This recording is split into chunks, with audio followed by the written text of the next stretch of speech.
যান্ত্রিকতার ছোঁয়ায় আজকাল অনেকেই ভুলে গেছেন হাসতে। তবে শিশু থেকে বয়স্ক সব বয়সী লোকজনকে হাসাতে ক্রোয়েশিয়ার রাজধানী জাগরেবে চালু হয়েছে একটি হাসির জাদুঘর।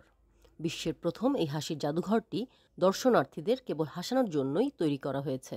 আর এই জাদুঘরের নামটাও বেশ মজার, হা হা হাউস।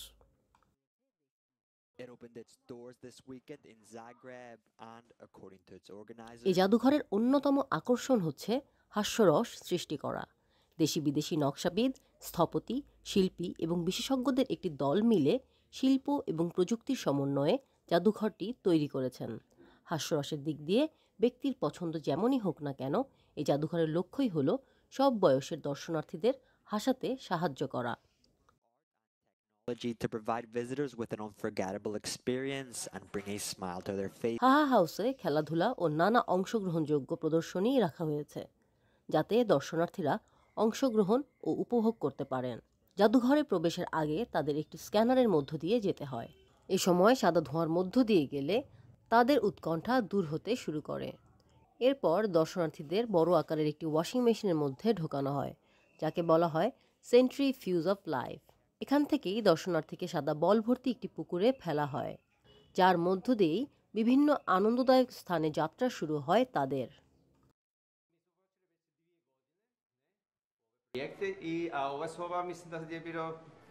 করোনা মহামারীর সময় মানুষজন যখন উৎকণ্ঠা একাকিত্বে ভুগছিলেন, তখনই জাদুঘর করার পরিকল্পনা আসে জাদুঘরের প্রতিষ্ঠাতা আন্দ্রেয়া গোলুবিকের।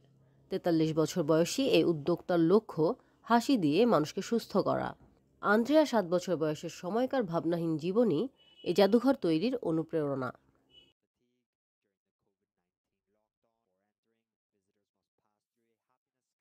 জাদুঘরে ঢুকে দর্শনার্থীকে একটি বোতাম চাপতে হয়, যাতে জীবনের নেতিবাচকতা থেকে তিনি মুক্তি পান।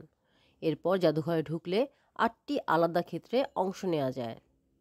সেখানে রাবারের মুরগি, বেতাল সুরের কারাওকে কিংবা সুমো কুস্তির মতো ব্যবস্থাও রয়েছে। থিয়েটার, চলচ্চিত্র বা ইন্টারনেটের মাধ্যমে প্রাচীনকাল থেকে আধুনিককাল পর্যন্ত হাস্যরসের কিছু গুরুতর ইতিহাসও জানার সুযোগ রয়েছে। রয়েছে বিভিন্ন উপায়ে বিভিন্ন ধরনের হাস্যরসের ধরন জানার সুযোগ।